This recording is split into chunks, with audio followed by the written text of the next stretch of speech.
Dr. Nikki, thank you so much for coming on the We Can Learn to Learn vlog.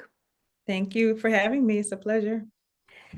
And so that our audience knows the context of why I am super excited to have you here, I would like to bring some information about what we are trying to achieve here in this current context of the worldwide racial polarization, um, that is creating so much divisiveness, and so much of the issues are affecting our children and their ability to learn as students. And so you have a paradigm and also a platform that you've built over the past 30 years that is totally integrative, that is not just about learning, education, and curriculum, and you have those degrees from Columbia University, Teachers College, with a PhD from UCLA in education, but you also have years of training in energy medicine, as well as yoga and all kinds of other mind-body ways of bringing the whole individual together so that they can learn. So you started out as a former classroom teacher, an education consultant, and you founded an elementary school, welcomed children with emotional turbulence, unpredictable behavior reactivity, and learning challenges in your school. Your approach to education has always been one of healing and offering a safe space for heart-centered learning in community. I mean, this sounds like utopian. Let's pause here. How many educators talk about teaching and healing out loud? So you are now not only working on those two levels and many, many other more, but you've been recently appointed on the board of directors of the Polyvagal Institute, and you're bringing in research in the programs that you have created at, as head of the CEEN. What would be the 5 principles of your new paradigm in education that other teachers can hear and take courage and possibly follow? Um, so if you don't mind, the curriculum that I've created on heart-centered connections is, I would say it encapsulates my core principles, but there's 7 of them instead of 5. So if I could Please. Yes, absolutely. Yes. just share them all, my belief is in creating inclusive living and learning spaces. So my work is really grounded on the idea that education is not just what happens in the classroom, that anyone who touches the life of a child, whether it be, today I trained a group of librarians, I work with expanded learning instructors, coaches, summer camp providers, before and after school care providers, foster parents, right? So anyone who engages in an instructive setting with children is an educator in my definition. And most of them have never been trained or supported in learning how to do the best job for marginalized students from marginalized identities, whether that be due to racialized marginalization, as you mentioned, whether it be due to neurodiversity or any other type of disability a child might have, whether it be due to language learning status, English language learners, socioeconomics, children who've had exposure to trauma, children who've been marginalized in a lot of learning environments due to the effects of foster care placements. There's so many learners that fall outside of the care and effective instruction of teachers who have a limited bandwidth. And so I created the Heart-Centered Connections curriculum to train all child-serving professionals and caregivers on creating inclusive environments, ideally neuroinclusive, so taking the brain and the heart and nervous system in mind. And so there's 7 pillars or 7 skill sets that anyone who teaches under that paradigm would have to master in order to really expand their capacity to serve a wider number of children from a healthy and healing space. That first principle is self-awareness. So if we want to have a healing impact on the lives of children, we as adults and providers have to be aware of our own nervous system state, our own nervous system capacity, and come to terms with the ways in which we are often the cause and the antecedent of many children's escalated behaviors. Sure. Yes. Thank you for that.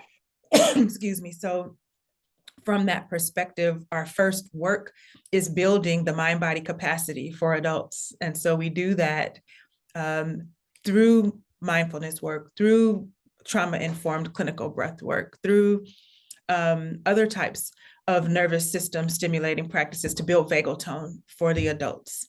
And we've seen that go a long way to help reduce behaviors in children without focusing on children, because we're looking at the ways in which adult nervous system capacity is really foundational. Our second principle is around interpersonal awareness. And that's where we're asking adults to kind of anchor that polyvagal theory around co-regulation. So we throw those words out a lot, but a lot of times people are not aware of how to really engage in healing nervous system to nervous system connection with others. Yep. And that's the place where our implicit bias and our unquestioned, unexamined biases, they don't just live in our politically correct behavior, they live in the unconscious contractions and bracings and retreatings that we experience in our nervous system when we're face to face with a person we've been trained to condition to see as an other or a dangerous other. And those nervous system reactivities really have a big impact, especially when we're looking at supporting students of color, particularly Black and Brown students that have been cast as a dangerous other, where a lot of the interactions with those students is about controlling their bodies, controlling their movement, controlling their behavior. And so we do a lot of work on helping adults understand that person-to-person connection and the ways in which their bias can interfere. Our third principle is around neuroinclusive spaces. So when we want to create healing environments, we have to be aware of the fact that many times we're working with children who are neurodiverse, children who have heightened sensory sensitivities, whether due to neurodivergence or due to exposure experiences of trauma. In those cases, our physical environments themselves don't support optimal teaching and learning and nervous system settling. So we're helping adults understand light, sound, color, body placement in spaces, the furniture, right? The building construction, all of the ways that we have to modify our functional living and learning spaces to support learners. Even smell and cleaning products. All of the senses. We look at all the 8 sensory profiles to understand what are sensory stressors and sensory soothers in the physical environment. Many times adults are setting those spaces up for what works best for them, but they're not surveying the needs of the children that they're serving. And so that has a big impact. The fourth is engaged learning. So we understand when we are working with students, whether it be due to any type of diagnosis or from a trauma-informed perspective, we know that executive functioning is a challenge for many students, and yet many teachers don't know how or are not encouraged or trained to think about what is the content that I want to teach, and what are the executive functioning skills that a student would need to have mastery over in order to accomplish this task. So a big part of our work is helping teachers become more conscientious about how to marry explicit instruction of executive functioning skills to support that scaffolding for our dependent learners. Then the next is mindful communication. So, one time I had a principal, I asked her, what could I do for your teachers that would be impactful for professional development? And she said with a straight face, please teach my teachers how to build relationships. And at first I was really blown away, but she was very serious. And I now understand why, like, especially as it relates to relationships with children. A lot of times we're taught not to share our stories with children, not to connect with them in a personal way, to make sure we maintain the hierarchy of them, looking up to us. But a lot of the research shows that when we build empathy and compassion, that really opens our heart to want to be a part of a child's healing story. It's really grounded in building narrative empathy. So we have to be able to make connections that ground us in each other's stories and have children hear us share our stories. Oh, I struggled with that when I was in fourth grade too, right? So these professionally appropriate, vulnerable exposures that connect us heart to heart, mind to mind, nervous system to nervous system, that gives that boost of oxytocin and bonding that lowers the cortisol levels and starts to allow us to come into states of pro-social engagement. So really modeling how to have those kind of thoughtful communication with children is something you would expect teachers to have, but many is not innate or natural. No, yeah. nope. Yeah. Then the 6 is activated genius. And in that, we build skill sets around strengths-based approaches to looking at children, especially those who have diagnoses around autism, ADHD, dyslexia, emotional disturbance, mental health diagnoses. We tend to focus on the pathology of the disease that we perceive needing intervention, therapies, but we miss that even within those neurotypes are innate capacities that have brilliance in them, that have deep creativity, deep out of the box thinking, deep intuitive ways of knowing and expressing their own innate genius. And so in there, we're asking people to build the capacity to hold two things, right? There's unique challenges that we need to address with children who have diagnoses or behavioral challenges. And there are unique innate strengths that need to be mined and cultivated. Yeah. And then the last is heart-centered repair. As adults, we've not been conditioned or trained or expected to apologize to children when we have broken trust, when we have missed the mark of providing spaces of felt safety and connection. Nor have we as educators or parents been accustomed to allowing children to evaluate us. So we're used to giving the A's and giving the scores and giving the ranks and giving out the punishments and the rewards, but we don't often stop to give children the space to say, have I done as good a job as I thought I did of teaching you, of creating safe space for you, of creating meaningful experiences for you? And if not, if I can receive that feedback, can I model for you that I can be involved in cycles of continuous repair and improvement and let you witness your ideas, your invoice being implemented as strategies and improvement, along with an apology that strengthens the bond, right? When rupture is followed by repair, we're actually strengthening bonds of connection and up-leveling the healing. So those are the 7 principles that I teach, and they are the 7 skill sets that I expect any educator or child serving professional to master. Yeah. It's an ongoing professional process, right? We're always practitioners, but those are the 7 pillars and areas that we owe children to have healing and heart-centered connections that lead to optimal outcomes. Well, totally, because it creates, it's not just the student, it's the teachers and the parents. And because in my experience, I teach something, the kids, we explore how we feel better, or how what a feeling feels like inside our body, the breathing, and then they go tell their parents, Mommy, breathe, please.